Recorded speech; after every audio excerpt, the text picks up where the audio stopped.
Hey, everybody, I'm Dr. John Sherk, and this is Wednesday morning, 11 o'clock Central Time, and that means this is Brown Bag Lunch here with you again. You know what I want to do today is talk to you about your recruiting pipeline and your mindset and understanding of the decision-making process a technician goes through when they make a decision to come to work for you. The first piece, let me just say some general things first. In general, there's two ways that this decision gets made in life, not just a decision to come work for you, but that when we make a decision to buy a car, when we make the kind of thing where we make a decision only a few times in the course of our life, maybe once every 5 years kind of a decision, it's either we have a really great sample to work from, or it's a leap of faith where there's got to be a real built up sense of believing the promises that are being made by the hiring company. Okay, so so that since you can't really sample working for another company, how that person that you want to hire, how they view your company, the reputation of your company is in some ways more important than the features and benefits of the job that you're offering. Right now, the wages matter, the insurance all that stuff matters. I don't mean to say it doesn't. But in my experience, companies doing hiring don't pay nearly enough attention, not even close to enough attention, to how they are positioned in that labor market as a place to work. Because somewhere in their mind, it's like, well, this is really a wages and benefits decision. And if we just pay more than everybody else does, they'll just come work for us. That's not the case. Okay. Now, if you pay 50% less than everybody else, no one's coming to work for you either. So you have to have a kind of a market sense of where wages are. But your reputation as a place to work is as important as those other things. Okay. So let's jump in. When a technician, this is what their process looks like. And I guess sort of what I'm saying is, every company I've ever worked with is very aware of their hiring process. But what you have to be aware of is the technician's decision-making process, because that's the pathway to yes. Okay. So these are the 8 steps, going from sort of the most extreme version of they don't even know you exist. Right. At the first step, they're not looking for a new job and they don't know that you exist. So let's start from there. Okay. What comes next? The next step is when that tech that you'd like to hire becomes aware of a problem that they have where they currently work. Now, if you listen to these on a regular basis, you've heard me say this bazillions of times, but I'll say it again. Stop offering jobs as if people need jobs. No technician you want to hire needs a job. They may want a different job and they may need to solve a problem, but their problem is not that they can't find a job. That's just not the case for technicians. If you have technicians who just can't find a job anywhere, that's a completely different animal. Okay.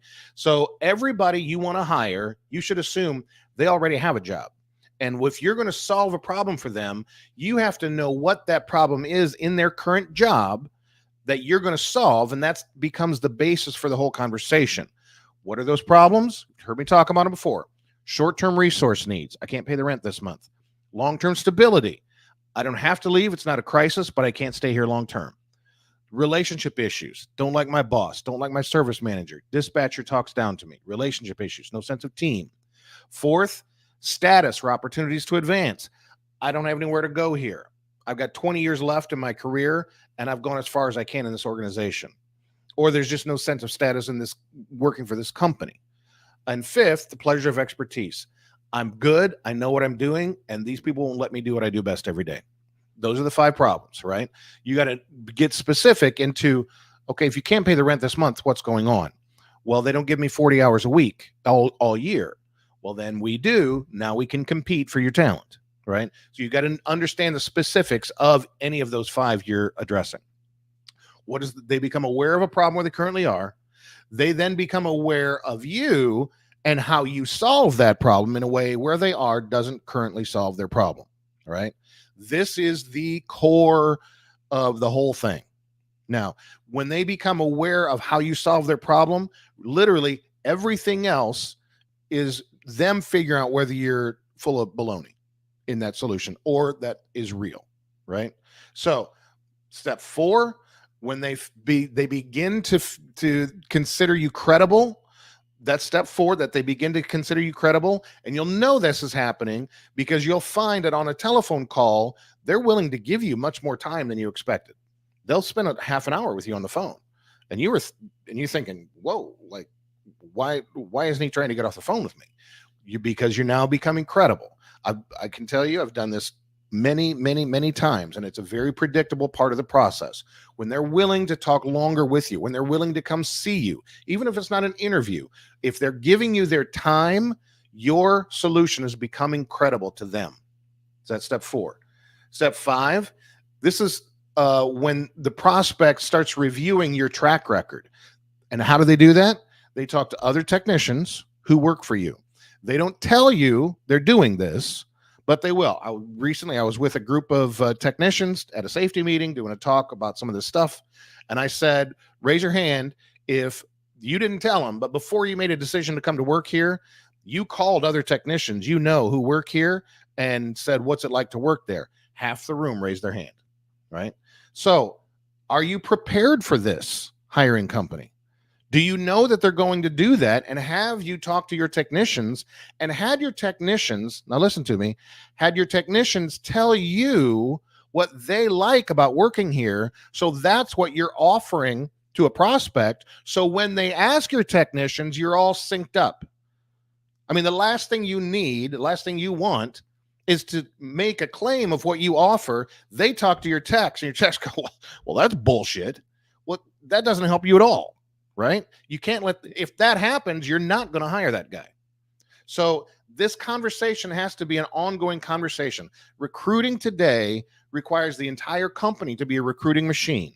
If you're giving one guy a hat that says recruiter and expecting him to do all the work, good luck, because your whole company has to be in sync on this thing, right? Step 5 is when they check you out. Step 6 is when they're ready to say yes. And so many companies think that's the end of the process. It isn't. There's 2 more very important pieces. They're ready to say yes, but they need social permission and timing. Now, what's social permission? Social permission means their spouse also thinks this is a good idea. I can't tell you how many clients I've talked to who said, man, we just had a great interview. This guy said, man, I really want to do this. And then we never heard from him again. Am I speaking to where you're at? I bet I am. What happened?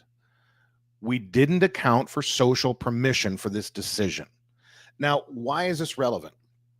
If I'm Earl the technician and my wife Mary is at home and I don't have a job, how does she feel about me taking this job? She thinks this is a great idea and she doesn't need a bunch of details. But if I'm somewhere that I'm just mildly dissatisfied with, and maybe I'm kind of think about it, maybe it's a good time for me to make a change. And I go home and I say to Mary, hey, I want to go work for this company B over here. What are Mary's questions? What are the benefits? What are the wages really? Are you really sure? You have to start over again with your vacation if you do that. Are you going to have we're going to Disney in 3 months. Can you still do that? She becomes the reason he becomes skeptical of coming to work for you. Now, what I'm doing with my clients these days, and please reach out to me if you want to know more about this, but we're working with them and their marketing company to create spouse testimonial videos that we can put out into the ether and win over the spouse prior to the interview so that this issue is accounted for ideally prior to the offer of the job. And if it's not accounted for prior, at least the tools and assets are in place so that you represent yourself to the spouse, not the person you're trying to hire, because they can't represent you because they're biased already. And it looks like they're doing a sales job instead of objectively giving you an opinion like a testimonial would. Okay. So social permission is step 7. Step 8 is timing. Every year they give us a bonus at Christmas and it's November. So can we do this in January? Timing. Timing is an issue always. Now, how do you deal with timing? you have to get pretty good at making offers. And the offer has to be, it has to include scarcity. It has to include a certain urgency, meaning something like this. Listen, we're adding 2 people to our chiller team in the next 7 days, and we'd like you to be one of them, but we need to know within 7 days. All right, we just created our own timing doing that, right? There's more to the offer. It has to be refined a little bit. There's ways to enhance that. But if you just say, we're hiring, you will always be a slave to their timing. And then it makes it very difficult to make the final decision happen. Okay. So those are your 8 steps. Don't know you exist. They become aware of their problem. They become aware of your solution. Your solution becomes credible. They check out your solution by talking to people who work for you. They become ready. That's step 6. They're ready to say yes.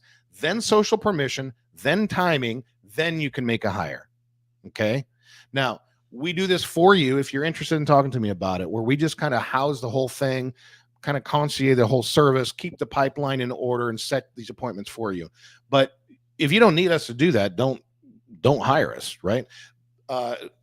You can do this for yourself. It's just that this is our day job and you have a day job.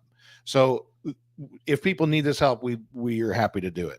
So, but I'm also happy to just give you the core part of it for free. And if you want to take this on for yourself, anything from just these talks for free, I'll come in for a day and we'll set it up. Or if you want to hire us ongoing, we do that as well. All of the above. Okay. All right. My name is John Sherk. This has been Brown Bag Lunch. If you are struggling with the hiring process, please don't sit and stew on it. Just reach out. I'd love to give you some help. We'll see you next week.